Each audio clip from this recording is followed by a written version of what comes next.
Hello and welcome to a What's in My Pencil Case video. And surprise, I have two. So I'm gonna be 100% honest with you guys. Normally when I make these kinds of videos, I clean up my pencil case, I like wipe it down and make sure that it's clean for the video. But you guys are getting the raw, uncensored version of what my pencil case actually looks like at the end of the semester. So dirty scratches and grime and trash inside and all. So let's start. First off, the pencil cases themselves. This is a Del de Sunstar pencil pouch. It has these magnetic flaps that keep the pouch open so you can see what's inside of it. And I have this Lihit Lab silicone pencil case. So normally I carry one around, but this is a recent addition because I wanted to carry around some of my more electronic goods. So I have a couple of chronic autoimmune conditions, and one of those affects my joints. So I've noticed recently when I use the touchpad for long periods of time, especially for some of my classes that require more graphic design, it can be really hard on my finger joints. So I wanted another pencil pouch to keep my electronics in.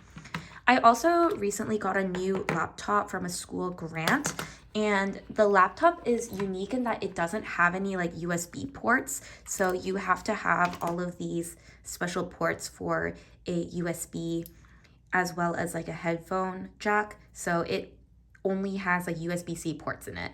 So I mainly got this pouch for carrying my electronic stuff. Normally my phone charger would also be here as well as my iPad charger, but I didn't carry it with me for today. And I also keep some of my larger items that don't fit into my actual pencil case. So the other things I happen to have in here is a tombow mono eraser. This is one of my favorite erasers because it erases cleanly.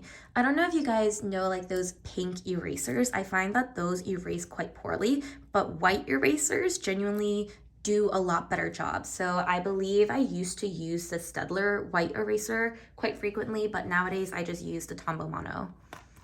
Then I have a correction tape. It's a Tombow Mono Air 5. I mainly bought this because it's smaller than the correction tapes that I normally use.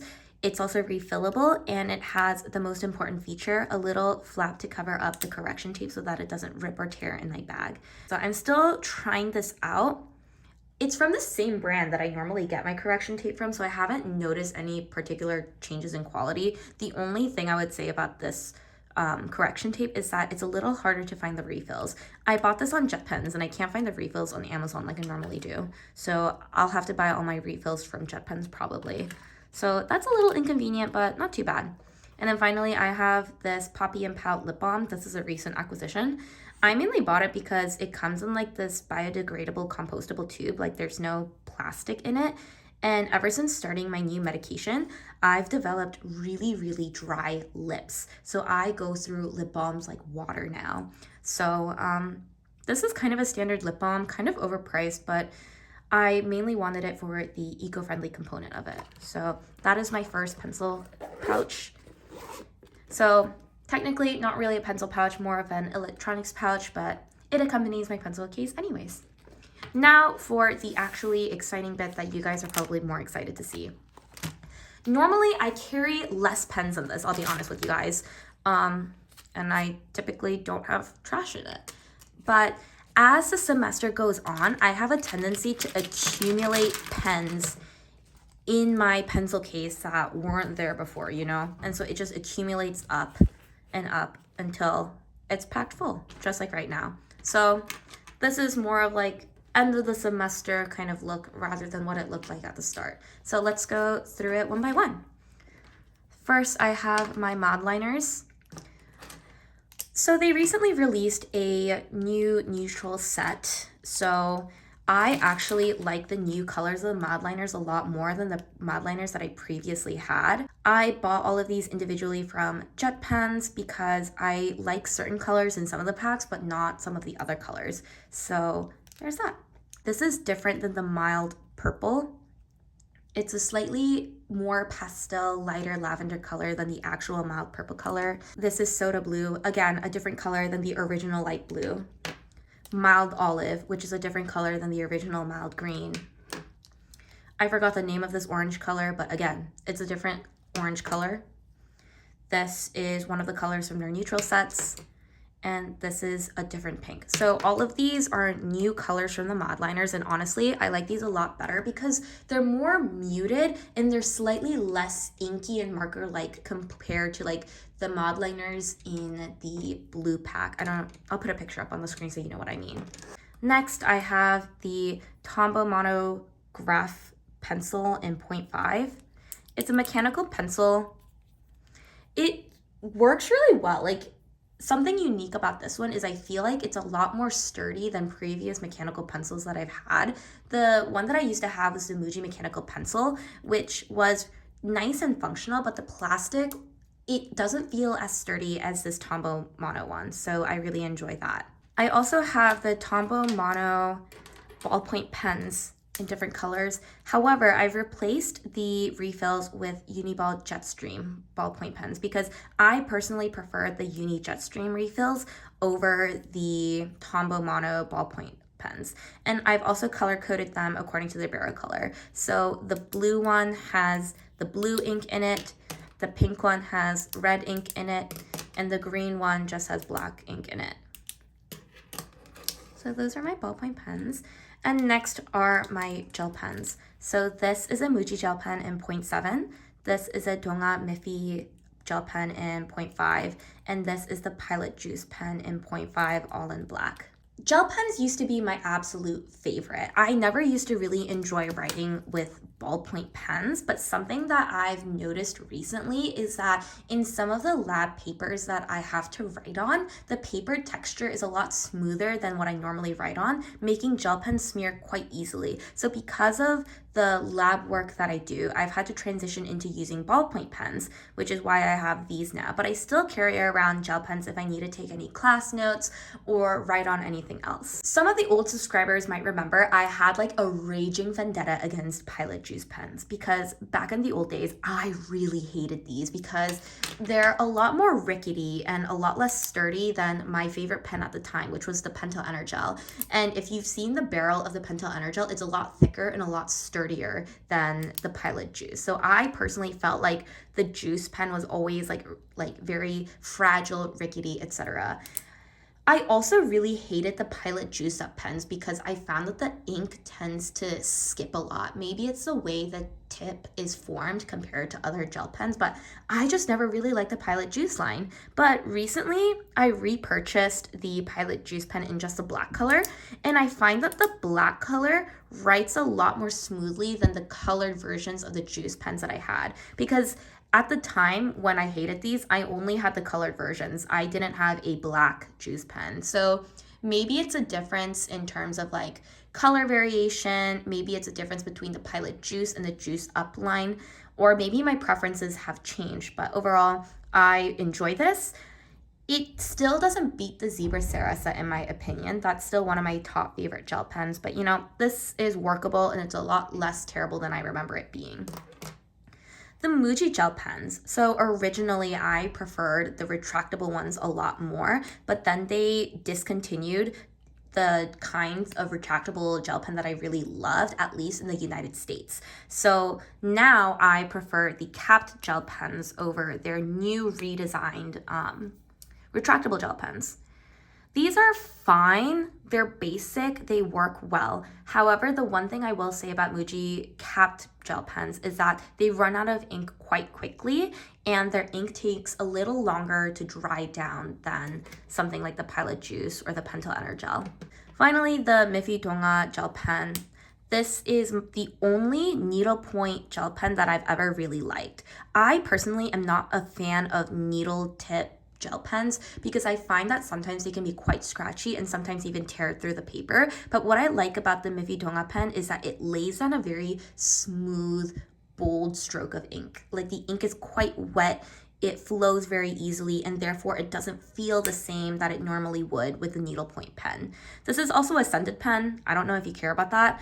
I personally don't find the smell to be very offensive or very strong, but if you have a very sensitive nose, that may be something to consider.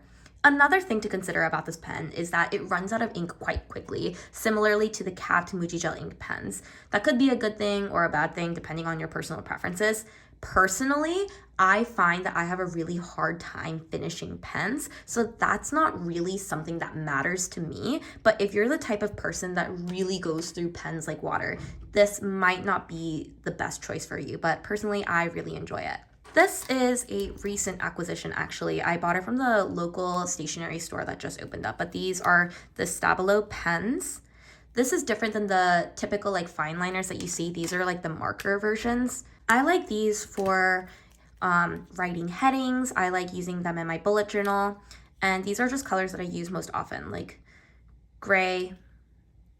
This is not really a black color. It's kind of a charcoal gray. And then this is not really a true brown. It's kind of like a yellow ochre, almost leaning gold, but without any metallic sheen to it. It's not a true brown, but I found these to be quite useful when writing headers. And I also really like how they're, okay, this is going to be incredibly picky, but I am a picky person when it comes to stationery. I like that even though the barrels are like sort of in this like octagonal shape, or is it hexagonal? I forgot. It has like, wait, 1, 2, 3. It's a hexagonal shape. My bad, I'm bad at math. But what I like about these is that it's not pronounced. You know what I mean? Like, you can barely tell that it has sides to it. And the reason why I say that is because when I hold pens, sometimes if the barrel is too pronounced or too sharp in the siding, then it'll dig into my callus and really hurt my hand over time. And I'm a type of person who prefers to hold their pen closer to the tip. So to me, the pronounced edges of the pen really matter when it comes to grip. And I like that this isn't too pronounced or too sharp in its edges. And then there's the Zebra Sarasa vintage pen. I honestly don't know how this got in here, but it is here. The Zebra Sarasa is probably one of my favorite gel pens of all time. It's a very smooth ink, not too wet, not too dry, just a perfect smooth flow of ink. I also like that the Zebra Sarasas are very comfortable to hold. Like I said, like if you look down here, there's no harsh sides or like coarse edges to dig into your writing callus. So I find that it's quite comfortable to hold. I also like that the clip is quite sturdy compared to other ones. Like, look at the Zebra Sarasa versus the Pilot. Like, this is a lot more sturdy than this. Like, you can even tell. I don't know if the camera audio will pick it up, but like the pitch is slightly different. It's also sturdier than like other pen holders. So if you're the type of person who really uses clips often, this is sturdy, comfortable writing grip, smooth ink flow. I also like that you can put a lot of different inks in here. This barrel is compatible with other types of ink. So you can put in like a Pentel Energel in here and like make your own Franken pen if you wanted to. So yeah, overall, I'm a big fan of the Zebra Sarasas. However, I will say, I prefer the look of the vintage pens versus the original pens. I'll put up a picture so you can see in comparison. I like that this isn't translucent, that it's just a solid color. Like the barrel is just a solid color that you can't see the refill through. That's just a personal preference. So if I ever refill my Zebra Sarasa pens, I tend to just refill the Zebra like vintage pens with the color ink barrel of my choosing, like the ink refill. So I don't know if that bothers you, but it bothers my friend who who says that it's weird that I like make my own Franken pens out of other pen barrels, but you know, it is what it is. I'm a big fan. And then finally, my trusty ruler. I got this in Korea at a random stationery store, so I can't recall the exact brand. I've never been able to find it in the States either, but I will link a similar one down in the description down below. Those are my pens, my pencil cases, and thank you for coming along with me with my long-winded ramble on stationery. Now, I'm gonna be honest, if this was to be my pencil case at the beginning of the semester, I would honestly take out a lot more. You know, I would only keep like one black gel pen. I'd keep the ballpoint pens because of lab, and then I'd probably keep only like 3 highlighters in here. So really, this is a more realistic portrayal of what my pencil case would look like at the beginning of the semester, but because it's the end, things just creep into my bag. And now we have that. But anyways, thank you so much for watching. I hope you enjoyed that. Leave a comment down below what your favorite pen is, and I want to try it out if I haven't tried it out already. So thank you so much. I'll see you in the next video. Bye.